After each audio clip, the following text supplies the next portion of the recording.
조태용 국정원장에게 묻겠습니다. 앞서 박선원 의원님 질의에도 나왔는데요. 제가 청문회를 위해서 좀 확인을 하려고 합니다. 홍장원 전 1차장의 주장에 대해서 원장님께서는 전혀 동의하지 않고 계세요. 맞죠? 맞습니다. 자, 그럼 홍 차장이 거짓말을 하고 있다고 생각을 하십니까?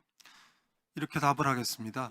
아니요, 짧게 해주십시오. 시간이 얼마 없습니다. 홍 차장이 정보위 위원들한테 설명을 자기 입으로 한 게 있습니다. 예. 12월 6일 날. 예, 그것을 어느 야당 의원님이 기자 브리핑을 했습니다. 예. 거기 보시면 홍장원 차장이 대통령으로부터 정치인 체포 지시를 받은 것, 지금 이 순간까지 나밖에 모르는 일이고 누구한테도 얘기하지 않았다고 돼 있습니다. 아니, 그러니까 홍 차장이 거짓말을 했다고 생각하세요? 제가 묻는 건 그거잖아요. 사실이 아닙니다. 사실이 아니면 거짓말이겠네요. 그잖아요. 세상에 진실과 거짓이 있는데 사실이 아닌 거. 잠시만요. 원장님이 보실 때 사실이 아니라고 이야기하셨고, 그러면 대통령이 총회했고 소위 말해서 국정원 에이스라고 저는 알고 있는데 잘 나가는 간부인 홍 차장이 왜 사실이 아닌 이야기를 했을까요? 자기한테 도움이 단 하나도 안 되는. 다시 말씀드리겠습니다. 아니 제가 이유를 아니, 설명하시면 지금 두 개가 좀 다른 말씀하고 계십니다. 그러니까 왜 거짓말, 왜 사실이 아닌 이야기를 했을까요? 홍장원 차장이 예, 정치인 체포 지시를 대통령한테 받았다는 말을 제 묻는 말에 답변을 좀 그걸 해주십시오. 하고 있습니다. 12월 3일 날 저한테 얘기하겠다는 말이 거짓말이라는 겁니다. 뭐 그렇게 얘기 안 했습니다. 제가 그 얘기를 못 들었. 아니 그러면 좋습니다. 여러 차례 설명하고 12월 3일 이야기를 했다라는 거 말고는 다 진실입니까? 제가 알 수가 없는 일입니다. 아니 그럼 그래서 저로서는 네, 홍장원 차장이 이렇게 자기 말을 바꾸는 알겠습니다. 사람인 걸 봐서 예, 잠시만요. 지금 대통령한테 제질의 말을 시간입니다, 들었다는 원장님. 것도 저는 원장님! 신경이 났습니다. 원장님 제질의 시간이에요. 제가 답은 해야 되니까요. 아까 말씀하셔서 답변을 그렇게 꼬아서 이야기하면 안 아니, 아닙니다. 되시죠. 질문이 꼬여 있었습니다. 예, 죄송합니다만. 잠시만 좀 시간 좀 줘주세요. 자, 위원장님 원장님. 정리 좀 해주세요. 원장님, 지금 오늘은 못하겠습니다. 기간 보고에 대한 조사 과정입니다. 저희가 조사받으러 왔어요. 증인으로 증인한테? 나오신 우리 저 김기 의원님? 원장님께서는 좀 진지한 자세로 의원들 질의에 답변해 주시기 바랍니다. 네, 가만히 계세요. 한기 의원님도 제일 연세가 많으신데 좀 가만히 계십시오. 자, 시작하세요. 시작하겠습니다.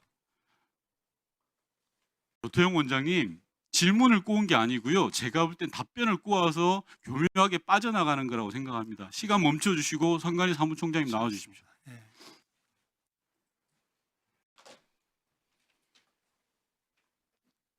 피의자 윤석열 씨가 헌재 낸 답변서에 보면 비상계엄의 이유를 제가 읽어드릴게요.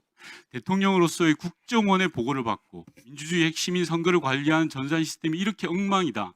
어떻게 국민들이 선거 결과를 신뢰할 수 있을지 깊은 충격에 빠졌다라고 했습니다. 묻겠습니다. 선관위 전산 시스템이 비상계엄을 선포할 정도로 엉망입니까? 짧게 답변해 주십시오. 21대와 대선 과정에서 그런 문제가 생겼지만 그 22대 국선을 앞두고 다 정비돼서 좋습니다. 예. 정비됐다는 거고 조태용 원장께 묻겠습니다. 피의자 윤석열 씨에게 국정원이 보고한 선관위 전산 시스템의 문제가 비상계엄을 선포할 정도로 심각한 그런 문제였습니까? 그 말씀드려도 되겠습니까? 이게 지금 제가 원장 하기 전에 벌어진 일입니다. 첫째, 둘째로는 재작년 10월 달에 국정원이 10월 10일인가 자세히 결과를 발표했습니다. 그 내용을 보시면 저는 이렇게 정리를 해서 보고를 받았습니다. 첫째, 선관위의 여러 가지 선관위 시스템에 보안 취약점이 많이 있었다는 겁니다. 보도자료가 나와 있으니까 뭐 제가 부연하지는 않겠고요. 두 번째로 그 다음에 과거에 그것이 선거 부정이 있었느냐에 대해서는 그 당시 국정원이 그 과거에 그 대한 판단을 내리기에는 좀 제약이 있었기 때문에 판단을 내릴 수가 없었다고 결론을 냈습니다. 바꿔 얘기하면 보안 취약점은 있었다. 과거에 선거 부정 행위가 있었는지에 대해서는 판단을 내지 못했다. 이렇게 정리를 했습니다. 네, 비상계엄을 선포할 정도로 선관위 전산 시스템이 심각했냐라는 겁니다.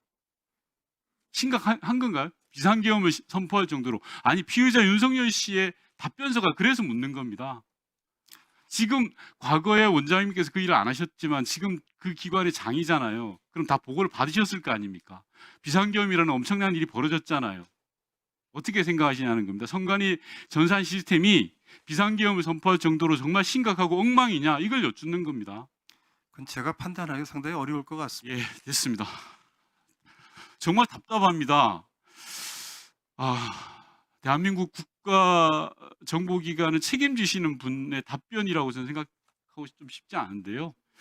좀 자신 있게 답변하셨으면 좋겠습니다. 이 자리에 계신 모든 분들이, 그리고 왜 오늘 이런 자리가 열렸고 이 자리에 섰는지를 곰곰이 생각해 주셨으면 좋겠습니다. 이상입니다.